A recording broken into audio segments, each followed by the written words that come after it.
Bonjour à tous. Oh. Delphine, je vous ai entendu off, hein. Vous voulez qu'on fasse quelque chose ou pas? Non, Pour Elodie, non, c'est bon? non, c'est bon. Non, d'accord, ok. Pardon, Bonjour à excuse. tous. Je suis Stéphane et je vous présente Delphine, mais avant de démarrer, on va attendre quelques minutes euh, pour laisser les retardataires se connecter ou les gens à l'heure réussir à brancher leur ordinateur. Il y a beaucoup de monde ce matin, on est déjà 60, ce qui est pas mal parce que la plupart d'entre vous, vous êtes RH, donc vous avez autre chose à faire ce matin que de venir à un webinar de Blixo, mais bon, vu l'invité qu'on a quand même. Donc vous avez vous allez voir, vous avez un petit module, mais vous connaissez tous par cœur déjà tous ces systèmes. Vous avez un petit module de chat à gauche, où voilà, ça y est, il y a tous les bonjours très sympas qui sortent, hein. Et puis à droite de ce module, vous avez un module de questions qu'on va utiliser pour poser nos questions à Delphine. Ça permet que les questions soient pas perdues dans le flux du chat. Comme je disais à l'instant, on va attendre 2 minutes encore pour que les derniers retardataires puissent arriver. Et on recevra donc Delphine jusqu'à 11h15. Puisque tout le monde a des impératifs à ce moment-là. Donc ça va nous laisser 3 quarts d'heure pour l'écouter, pour partager, pour la questionner. Donc voilà, on a raison d'attendre parce qu'il y a plein de gens qui sont en train de se connecter encore. Voilà. Il y a eu beaucoup d'inscrits à ce webinaire, plus de 300 inscrits à ce webinaire. C'est un record battu. Euh, Ça veut dire que le sujet vraiment intéresse, ce témoignage intéresse. Donc bonjour il y a plein de gens, que je connais personnellement. Donc bonjour, je vais pas dire bonjour à tout le monde, mais ça fait plaisir.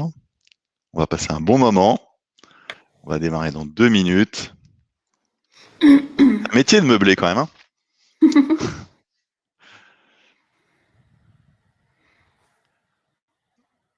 Voilà, en backstage, il y a Ombeline de chez Blixo qui gère la technique, hein. Donc si vous avez des petits problèmes de technique, elle sera là pour essayer de vous aider. Mais de toute façon, ne vous inquiétez pas, il y aura un replay qui sera disponible euh, pour écouter. Bon, on va démarrer là, je pense. Ça se stabilise. Je regarde, voilà, on va être 80. Allez, une minute, on y va. Donc, bonjour à tous ceux qui se sont connectés là depuis 5 minutes. On attend juste 2 minutes pour que les derniers retardataires puissent se connecter. On est 34. Je propose qu'on démarre. Il y a 80 personnes qui sont déjà inscrites, qui sont déjà connectées, donc c'est pas mal. J'espère, on a beaucoup de monde. Alors, je sais pas si on avait prévu assez de chaises pour tout le monde. Il y a assez de café. En tout cas, merci beaucoup de vous être tous rendus disponibles pour cet événement, pour cette réunion qui s'avère, je pense, qui va s'avérer très intéressante et très sympa. Je remercie beaucoup Delphine et Elodie qu'on ne voit pas pour avoir préparé ce webinaire ensemble. Comme je disais, donc il y a un module de chat pour vous pouvez tout le monde se dit bonjour et après pour vos questions, je propose que vous utilisiez plutôt le module de questions qui est à droite du module de chat.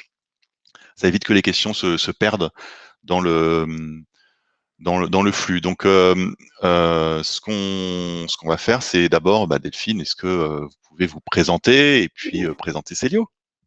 Parfait, ben bonjour et ravie effectivement d'être parmi vous tous aujourd'hui et de pouvoir témoigner effectivement de notre retour d'expérience sur l'utilisation de cet outil Blixo.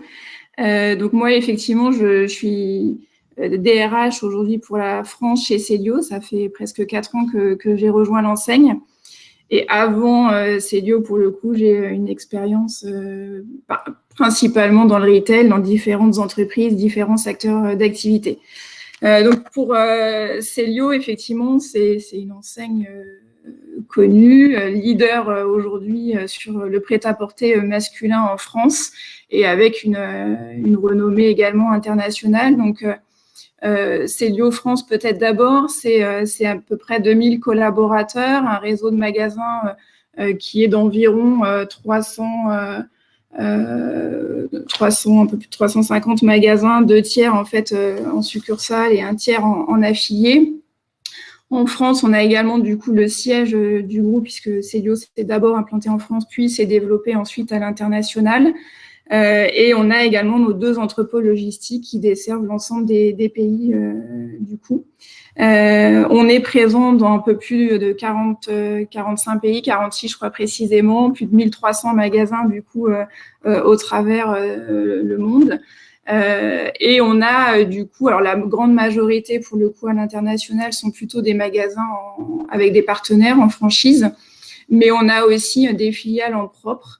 Donc en Europe, on a en Italie, en Espagne, en Belgique, Tchéquie, Slovaquie, des équipes du coup Célio, et également un réseau assez important en Inde. Et enfin, on a des équipes Célio également en Asie dans nos bureaux de sourcing. Donc au global, Célio groupe ces 4000 collaborateurs du coup implantés au travers de ces différents pays.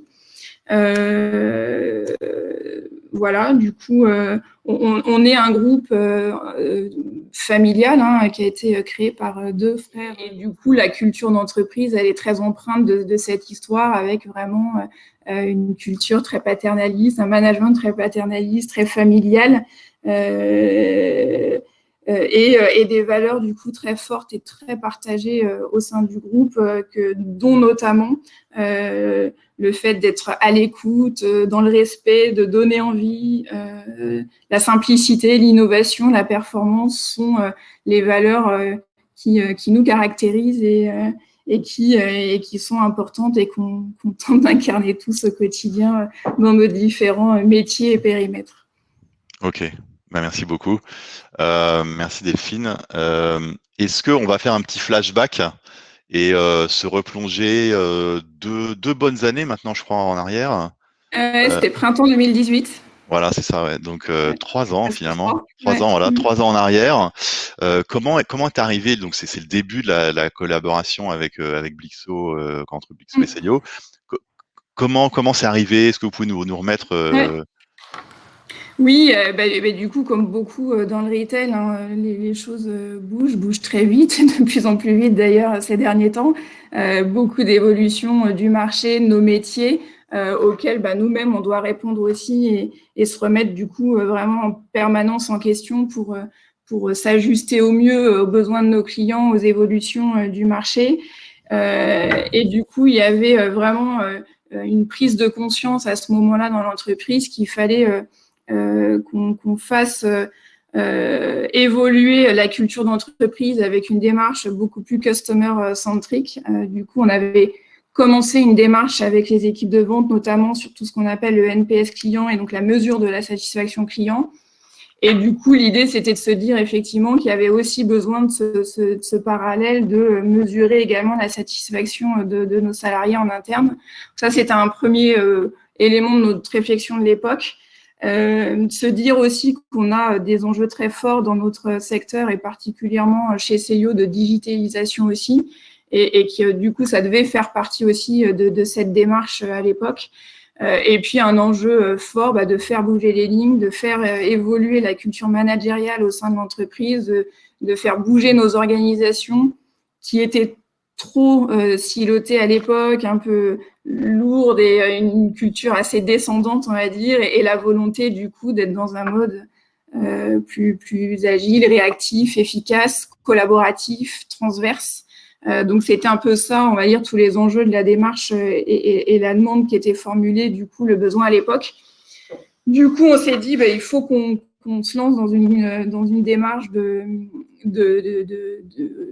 d'écoute de nos collaborateurs et une mesure de la satisfaction du coup de nos salariés en interne, avec la volonté immédiate, par contre, de toucher tout de suite l'ensemble des collaborateurs du groupe. Donc, c'est pas une démarche qui était limitée sur certains périmètres ou la France. Ça a été tout de suite une volonté d'embarquer tous les collaborateurs dans cette démarche. Et du coup, pour nous, la démarche, enfin l'outil qu'on allait choisir, il devait être un outil de mesure de l'engagement des salariés. On sait tous à quel point, et surtout dans nos métiers, c'est très lié à la performance de l'entreprise. Mesurer aussi justement dans ces périodes de changement, de réajustement de stratégie très régulièrement, de vérifier à chaque fois qu'on avait bien une bonne compréhension de nos enjeux du moment, de notre stratégie par l'ensemble des collaborateurs, là aussi tout métier, tout périmètre confondu, et de pouvoir justement réajuster soit le niveau d'information, soit le contenu même de la stratégie, et donc de pouvoir mesurer vraiment l'adhésion des salariés à la stratégie. Et puis enfin, on voulait aussi vraiment, la démarche pour nous, ça devait être un outil d'écoute et de recueil, un outil très pratico-pratique au quotidien pour recueillir les irritants potentiellement de chacun dans son quotidien, et pour les managers du coup de pouvoir en disposer, le partager et chercher en fait soit au niveau d'une équipe, d'un service, d'une direction, d'un périmètre, les solutions adaptées pour améliorer le quotidien de chacun. Donc, c'était ça un peu les trois besoins formalisés à l'époque dans notre cahier des charges quand on a du coup cherché à sélectionner un prestataire pour nous accompagner dans cette démarche. D'accord. Et comment ça s'est organisé alors cette c'est vous qui avez géré ça toute seule? Enfin, je fais le candide, je connais un peu les réponses, mais Oui, voilà, toute seule. Non, du coup, comme c'était quand même très, très, très innovant chez Célio, encore une fois, on était plutôt dans une culture très top-down. Donc, du coup, cette volonté d'aller vraiment recueillir les avis de tous, faire émerger du coup les besoins de chacun et que ça soit vraiment une démarche de progrès un peu continu, c'était vraiment quelque chose de nouveau. Et du coup, forcément, il fallait que on soit un certain nombre dès le départ à réfléchir à la bonne solution pour tous, et qu'il y a un portage après qui soit fait par un groupe projet du coup représentant la France, les filiales, les différents métiers, les différents des salariés, mais aussi des managers, et que donc on était une dizaine à l'époque à préparer cet appel d'offres. Y compris d'ailleurs, on avait fait le choix aussi d'intégrer tout de suite 2 partenaires sociaux, donc élus du CSE et du CHSCT à l'époque, enfin du CE pardon et du CHSCT, pour vraiment là aussi les embarquer dès le départ dans la démarche. Donc on a lancé effectivement un appel d'offres, comme on se disait en 2018, été 2018. On a eu 4 du coup prestataires qui avaient été sélectionnés à l'époque. Du coup, les critères pour nous, c'était vraiment d'avoir un outil, alors déjà qui respecte l'anonymat, parce que on savait un point sensible pour bien appuyer la démarche et créer tout de suite un climat de confiance par rapport au déploiement de cet outil et à son utilisation. Un outil qui soit aussi très facile à administrer, notamment pour nous RH. Il fallait pour nous pas que ça nécessite à chaque échéance un temps de préparation ou de lancement trop long, parce qu'on savait que si ça devenait trop chronophage, à un moment donné, probablement on aurait du mal à pérenniser. Ce qu'on souhaitait aussi, c'est que nos critères, c'était effectivement que l'outil soit disponible immédiatement dans toutes les langues, puisqu'on avait donc 7 langues différentes au travers du groupe. Tout ce qui était sécurité, RGPD, évidemment. Et puis, du coup, qu'il soit très ergonomique pour les managers, les collaborateurs. Donc, c'était un peu ça nos critères de sélection identifiés au sein du groupe de travail. D'accord. Et donc, c'est pour ça que vous avez choisi Blixo. Et voilà. Et alors, du coup, on avait en fait 2 types, et c'était assez rigolo dans le groupe de travail, parce que en fait, on a eu 2 types de solutions qui étaient proposées, soit effectivement des des prestataires comme Blixo et qui étaient sur un mode très fréquent, facile, mais du coup un peu plus succinct, on va dire, en nombre de questions, soit des enquêtes plus traditionnelles, comme on pouvait les connaître, ou j'ai pu en connaître en tout cas dans d'autres entreprises.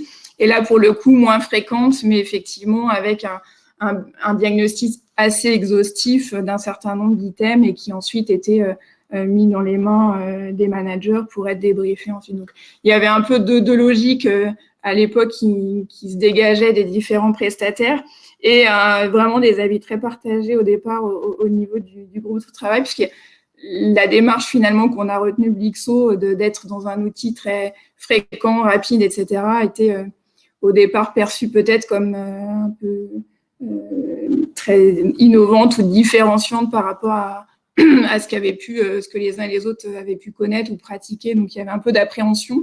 Et finalement, c'est les critères qu'on évoquait tout à l'heure qui ont fait qu'on a choisi collectivement Blixo. Ouais. D'accord.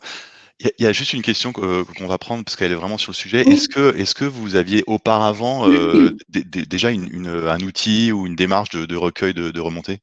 Oui, alors non, du coup, chez Célio, effectivement, il y avait eu une enquête qui avait été menée en 2015, donc 3 ans auparavant, et qui était sous un format d'un très long questionnaire administré, alors qui n'avait pas été déployé sur l'ensemble des périmètres. C'était uniquement sur le siège et quelques régions de magasins. Et effectivement, là, il y avait eu un temps de passation de questionnaire, puis un temps ensuite de restitution des résultats, et du coup, ça s'était étalé dans le temps. Il y avait très peu de souvenirs de cette démarche quand on a justement, on avait commencé par regarder comment ça avait été vécu, perçu, et ce qu'on pouvait en tirer comme enseignement. Il y avait peu de mémoire de l'impact de cet outil-là à l'époque. Et a priori, les managers avaient peu embarqué le sujet et c'était... Ouais, parce que c'est un vrai sujet, on va revenir après dessus. Ouais. Donc ça y est, donc vous avez décidé de vous équiper, vous avez fait le choix d'une solution. Ouais. Comment ça démarre après dans l'entreprise? Ouais. Alors du coup, il y avait plusieurs points sur lesquels il nous semblait important de bien se roder avant quand même de partir sur un lancement groupe auprès de 4000 collaborateurs aux 4 coins du monde. Donc on s'est dit que le mieux serait déjà de démarrer par un petit périmètre test. Donc sur les 4000, on a retenu un périmètre de 800 à peu près collaborateurs. On avait pris volontairement une région de magasin, un entrepôt, une filiale à l'international pour justement mixer un peu les périmètres, voir ce qui pouvait du coup remonter comme problématique ou technique ou ensuite de perception par les collaborateurs ou les managers. Et donc, on a lancé, en fait, après InfoConsult, des instances, le lancement auprès du COMEX, des différents managers du groupe. On avait tout un dispositif d'information sur le lancement de la démarche. On a vraiment accompagné plus spécifiquement les managers de ce périmètre test. Et on les a suivis, du coup, pendant 3 mois. Donc, c'était effectivement une enquête par mois. Il y avait un sujet pour nous aussi à l'époque, mais qui a évolué très vite. D'ailleurs, on a trouvé ensemble des solutions qui étaient les moyens de se connecter à l'outil.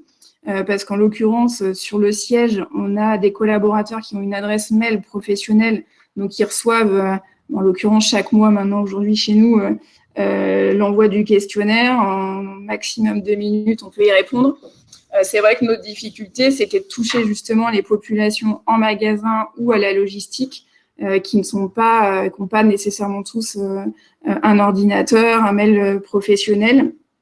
Et là, on avait démarré avec des premières solutions, mais on a vite pu évoluer vers d'autres. Et aujourd'hui, donc chacun peut se connecter soit de son propre téléphone personnel, soit avec les outils qu'on a à disposition, PC, tablette en magasin, avec un code d'accès personnel. Et du coup, voilà, on a réussi à toucher un peu plus facilement ces populations-là, mais typiquement à l'époque du test, on n'avait pas nécessairement les mêmes solutions qu'aujourd'hui. Oui, c'est vrai. On avait pu mettre en avant ouais, et sur lesquels on a pu.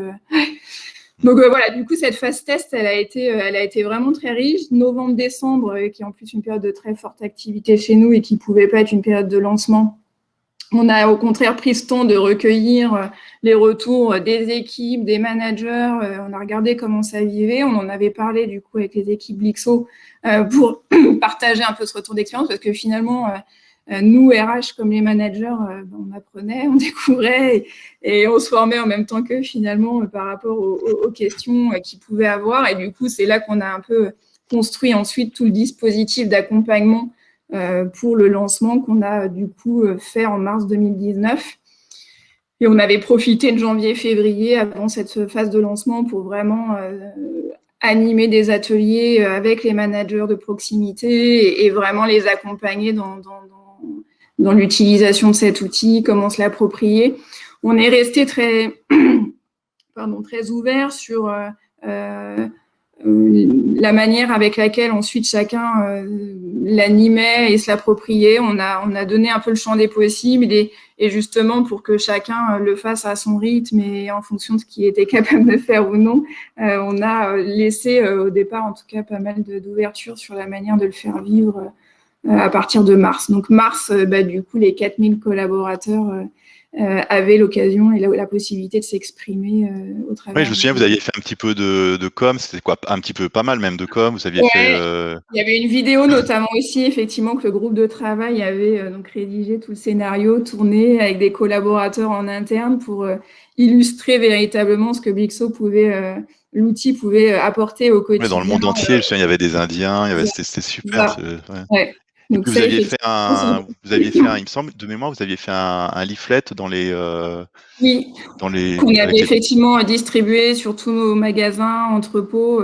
Là encore, parce que on a quand même cette difficulté de pouvoir toucher chacun et d'être sûr que quand on envoie sur des mails en magasin, on arrive bien à toucher l'ensemble des collaborateurs du magasin. Donc c'est vrai qu'on a démultiplié les moyens de communication, affiches, leaflets à l'époque. Atelier du coup pour les managers et effectivement cette vidéo. On a eu un message aussi porté par la directrice générale à l'époque, appuyant également la démarche. Donc c'est le moment aussi où on a commencé à développer un réseau social interne et sur lequel du coup on a pu aussi s'en servir pour relayer tous ces messages-là également. Oui, je me souviens, en fait, pour la petite histoire, je crois on avait pas mal bossé ensemble justement sur les visuels pour la com, etc. Oui, et c'est vrai que tous les supports de communication, on était reparti des trames que vous nous aviez proposées et ensuite en se les réappropriant et en les adaptant effectivement, notamment avec le test et en fonction des retours des managers et des collaborateurs qu'on avait. Ouais. Et quel a été le premier accueil en fait dans l'entreprise? Alors du coup, ça a été très et ça reste finalement assez variable d'une équipe à l'autre et selon la manière dont finalement le manager se l'est lui-même approprié ou le fait vivre. On voit bien qu'il y a des endroits où c'est un vrai outil d'échange et un vrai moyen de libérer la parole dans les équipes, dans les différents périmètres. À d'autres endroits, ça vit peut-être moins, pas autant. Dans tous les cas, c'est vraiment aujourd'hui perçu comme un moment. C'est devenu un rituel d'avoir tous les mois ce moment de feedback et il y a une certaine attente justement des retours au mois le mois de ce qui peut ressortir de l'enquête. Donc non, et je pense que ça a été perçu vraiment aussi au niveau la plus globale entreprise comme une vraie démarche très positive justement de prise en compte des retours des collaborateurs et ça a été très bien perçu de se dire qu'effectivement tout le monde peut être acteur de la transformation et ça responsabilise tout le monde en fait, pas que les managers non plus. C'est-à-dire que ça envoie vraiment le message que finalement au quotidien on a tous notre rôle à jouer pour que les choses évoluent et que les conditions de travail soient les meilleures possibles. Ouais. Et vous, RH, enfin, est-ce qu'il y a eu c'est difficile de se replonger comme ça de 3 ans en arrière, mais est-ce que vous arrivez à vous souvenir des des bénéfices en fait pour vous particulièrement, l'équipe RH ou pour le COMEX peut-être. Enfin, si on pouvait essayer peut-être de focuser un peu pour rendre les Ouais. choses concrètes. Alors, à l'époque ou même aujourd'hui, finalement, enfin, si on le Mmh. prend à différents niveaux, je pense que euh, au niveau global société, d'abord, je pense que c'est un très bon moyen de prendre un peu le pouls au sein des équipes, évidemment, tous les mois. Ça a été aussi un très bon moyen parce qu'on a vécu toute une phase en 2019, puis qui a été malheureusement freinée en 2020 avec la crise sanitaire dans laquelle on est encore. Mais on avait en 2019 tout un plan de transformation qui était déployé et où vraiment, du coup, on a pu mesurer au mois le mois ce qui était plutôt bien perçu, compris par les équipes, et à l'inverse, des irritants qui remontaient de manière assez récurrente et assez généralisée sur certains points, et où ça a permis finalement de réajuster notre communication, de réexpliquer, de redonner du sens à l'échelle de l'entreprise sur des points dont on voyait bien que du coup qu'ils n'étaient pas tout à fait compris ou mal interprétés. Après, à l'échelle de chaque équipe, ça est un vrai outil, je pense, au service du coup du dialogue, de l'échange au sein des équipes. Un vrai moyen, encore une fois, d'échanger, de libérer la parole sur des sujets sur lesquels on n'avait pas tellement l'habitude, tout périmètre confondu, d'échanger. On est plus focus sur les chiffres, les résultats, les KPIs, mais on n'avait pas forcément l'habitude de prendre ce temps de comment est-ce qu'on peut mieux fonctionner ensemble, être plus efficace ensemble. Donc ça a été le bénéfice pour les équipes. Et c'est vrai que l'avantage, c'est que pour le manager, en tout cas, il accède instantanément aux résultats dès que la phase d'enquête, donc ça dure une semaine chez nous, est clôturée. Tout de suite, il peut se connecter, voir les résultats et donc être réactif par rapport à ça pour les repartager ensuite avec son équipe. Et nous, RH, alors oui, ça donne un certain nombre d'informations, d'indications sur les sujets de formation, de mobilité, qui peuvent nous aider aussi pour orienter nos communications, nos actions. Mais pour moi, je trouve que c'est vraiment un outil qui nous est très bénéfique pour accompagner les managers. C'est-à-dire qu'il y a des fois des équipes où on sent qu'il peut y avoir des difficultés, mais c'est un peu de la rumeur, c'est du ressenti, et c'est pas toujours facile de pouvoir poser ces problèmes-là sur la table éventuellement avec le manager. Il peut y avoir aussi du déni. Là, si on se pose ensemble, RH et manager, derrière les résultats des enquêtes successives, et qu'on voit qu'il y a des indicateurs qui se dégradent, ou voilà, à un moment donné, on est face à ces éléments-là et on peut réfléchir ensemble du coup à des solutions, et certains sont pas forcément à l'aise. J'ai le souvenir, par exemple, de direction au siège, où il y avait des questions des retours sur une organisation qui était pas claire, le qui fait quoi qui était pas clair. Bon, typiquement, ça peut permettre avec le manager d'organiser une réunion d'équipe pour essayer de clarifier ces points-là. Oui, parce que ça, c'est des points que vous voyez vraiment dans l'enquête, en fait. C'est ça que les gens oui, qui qui connaissent était vraiment pas. exposé. J'en ai souvenir. Oui, mais nous, c'est pas à nous de faire ça. On comprend pas bien ce que fait tel poste. Ouais. Et c'était clairement exprimé dans les commentaires. Et du coup, Oui, c'est parce que vrai juste, que Delphine, je vous interromps, parce que pour les gens qui connaissent pas forcément bien le système, c'est-à-dire oui, qu'il y a beaucoup de questions. À chaque fois, il y en a peu, mais il y a beaucoup de questions, donc le oui, tamis est assez étroit. oui. C'est ce qui permet Oui, alors effectivement, du voilà. coup, et d'ailleurs, c'était un des points qui nous avait beaucoup plu dans l'outil, pardon, c'est qu'il y avait une solution avec 39 questions, alors je ne sais pas si ça reste toujours 39 aujourd'hui, mais qui était déjà qui est rédigée. Oui, sur lequel vous avez la main, vous pouvez en rajouter, en Voilà. enlever. Et on peut, voilà. Mais à l'époque, effectivement, elles Oui, étaient même poussées automatiquement. On oui. avait À limite l'époque, c'était rien à automatique. faire. Et Ouais. ça, c'était très confortable pour nous, RH, du coup, parce qu'il y avait d'autres solutions où c'était effectivement, ou même aujourd'hui, on peut le faire effectivement, de rajouter nous-mêmes nos propres questions. Alors, ça a ses vertus, et d'ailleurs, on l'a fait à certains moments. Mais là, oui, le principe, c'est effectivement 8-9 questions tous les mois, parmi ces 39 qui reviennent, du coup, chacune à différents moments dans l'année, ce qui permet de mesurer l'évolution pour chaque question au fur et à mesure qu'elles sont posées aux équipes. Et aujourd'hui, effectivement, d'ailleurs, nous, on a maintenant la main pour choisir les questions qu'on pose à chaque lancement d'enquête. Et on fait en sorte aussi que ça corresponde à des actualités au sein de l'entreprise. Par exemple, là, on est dans la phase des entretiens annuels. Il y a des questions sur mes objectifs sont clairs, qu'on peut imaginer poser plutôt justement post-phase d'entretien. Des moments aussi, notamment au lancement d'année, de déploiement de feuilles de route, de stratégie, c'est pareil, c'est plutôt des questions qu'on va poser après ces prises de parole, du coup, au niveau global société.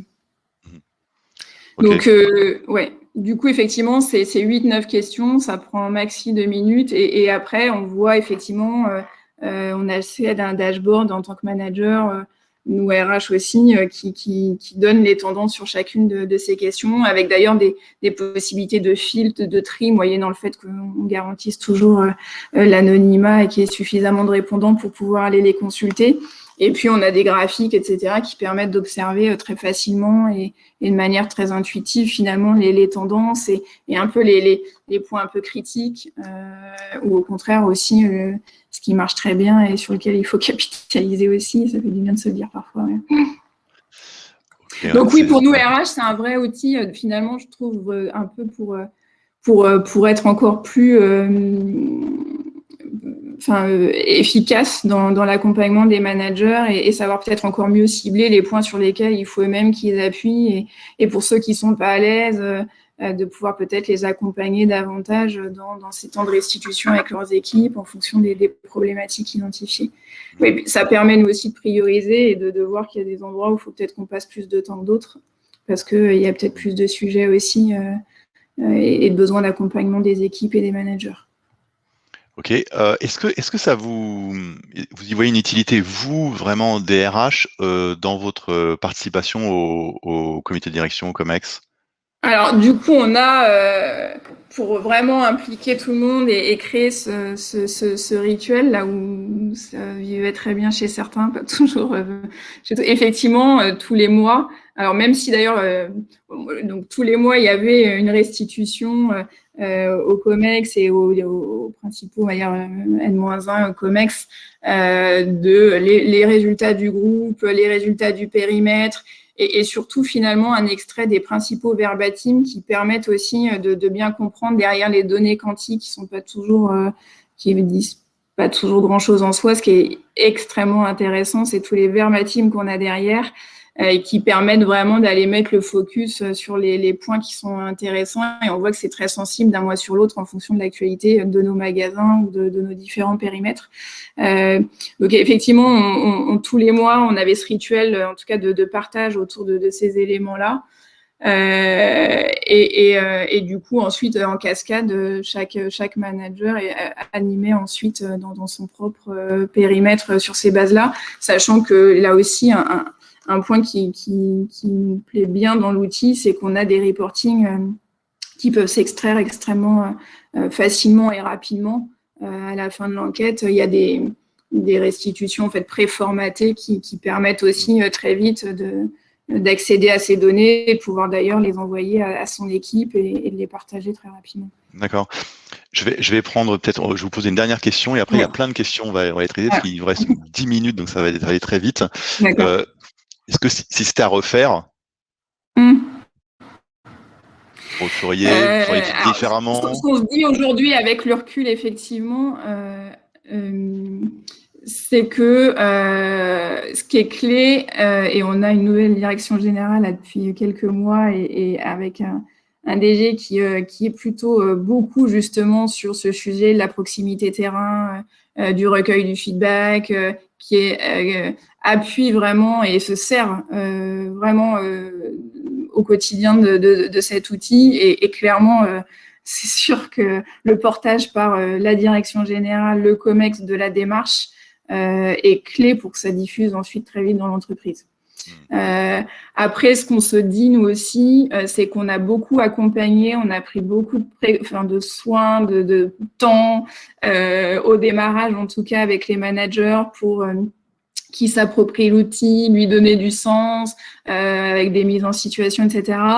Mais après, finalement, on les a un peu laissés quelque part dans la nature. On s'était voté qu'on se ferait des rendez-vous dans l'année pour partager les expériences, et puis on a été un peu rattrapé aussi par beaucoup d'événements et du coup on voit bien qu'à un moment donné quand même il y en a qui ont des très bonnes pratiques à certains endroits, d'autres qui sont moins à l'aise et qu'il faut aussi vraiment accompagner dans la durée cette démarche pour que là aussi elle diffuse vraiment partout parce que il y a de la frustration. Il y a maintenant des endroits où on sait que ça vit très bien et que ça apporte beaucoup.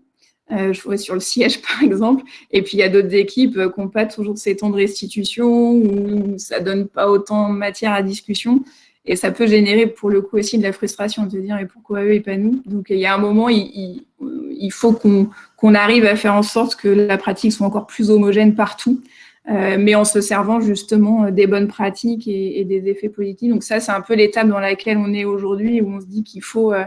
Et après, il y a un autre... alors pardon, ça répond pas complètement à la question, mais il y a une autre fonctionnalité du coup qu'on a plus utilisée ces derniers temps et qui est le module Ask, là, qui permet effectivement d'aller poser des questions vraiment spécifiques, faire des enquêtes sur des thématiques particulières. On s'en est par exemple servi là dans la période de crise sanitaire pour aller sonder notamment la perception de nos collaborateurs sur le protocole sanitaire qu'on avait mis en place, le niveau d'information, d'accompagnement qu'on avait pu avoir ou non à ce moment-là. Et on se dit qu'aujourd'hui, c'est sûrement aussi une fonctionnalité qu'il faut qu'on utilise davantage encore sur des déploiements très... dans le quotidien des équipes, des actions marketing ou des évolutions de produits qu'on peut mettre en place et qu'on pourrait davantage utiliser cette fonctionnalité-là. Et ça veut dire du coup, aujourd'hui, c'est encore beaucoup nous qui administrons tout ça, mais donner encore plus la main et montrer au manager qu'il y a encore d'autres fonctionnalités qu'il pourrait utiliser, qui pourraient aussi lui faire gagner beaucoup de temps en pouvant sonder comme ça ponctuellement des sujets qui lui sont propres. Ok. Donc, ouais, si c'était à refaire, je pense de bien garder cette dynamique dans le temps de partage d'expérience et de suivi dans l'utilisation de l'outil. D'accord. Écoutez, on va passer aux questions. Ouais. Je vous laisse les choisir. Et en attendant, pour vous laisser le temps de les lire vite fait, ce que je vous propose, c'est dans le chat, Ombeline va coller un lien pour ceux qui veulent essayer Blixo. On a une petite offre sympa qui vous permet de tester pendant 1 mois gratuitement l'outil. Donc, Ombeline va coller un lien et puis en suivant ce lien, vous pouvez demander un rendez-vous et on installe ça, c'est très simple. Et Delphine, je vous laisse la main. Il nous reste 7-8 minutes.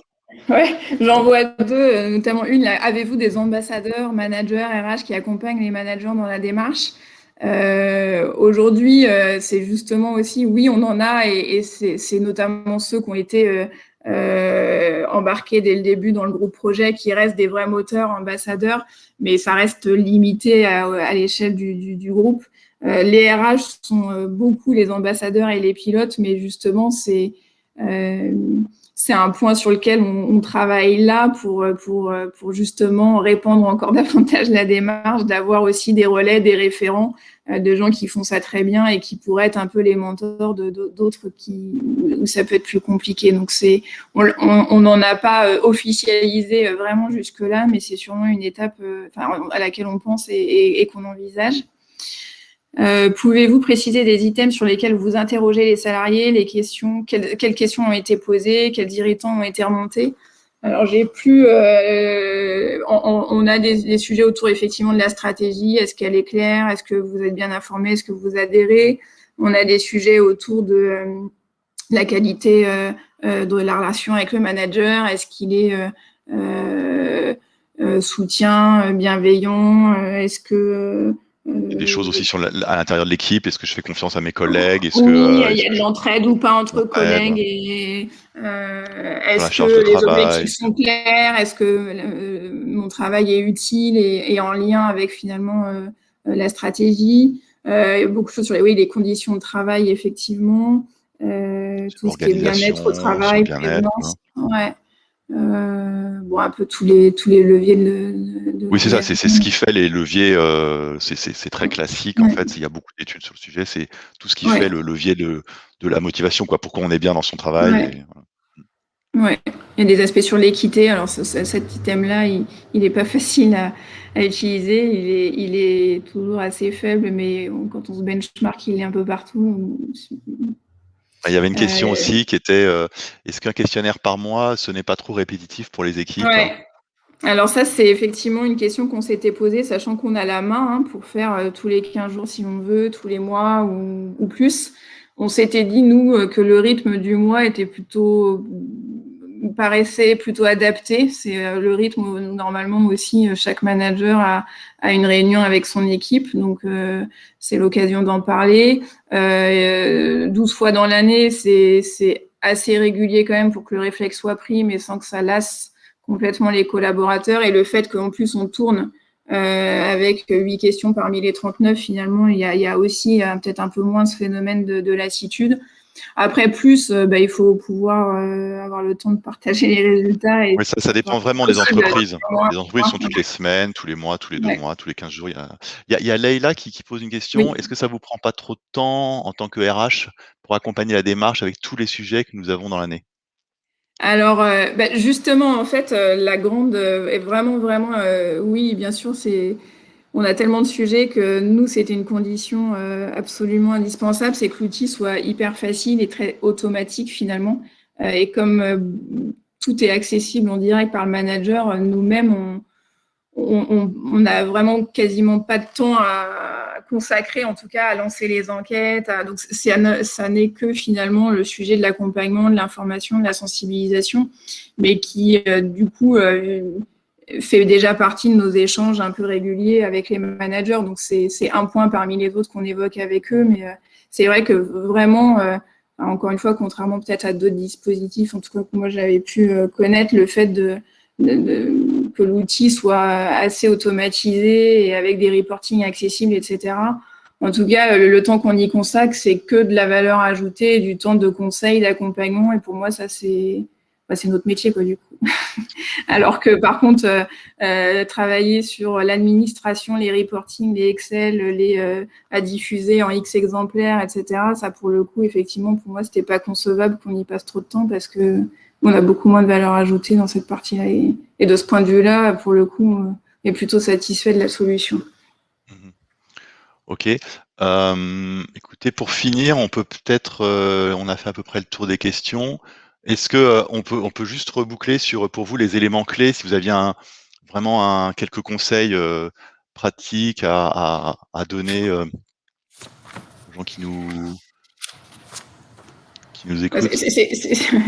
Ouais, je pense que euh, pour moi, c'est ce que j'évoquais. Je pense que c'est vraiment le portage par une direction générale et en fait, ce qui est compliqué, c'est que, enfin, ce qui est compliqué et ce qui est à la fois très riche et intéressant, c'est qu'on apprend tous ensemble. Donc, aujourd'hui, il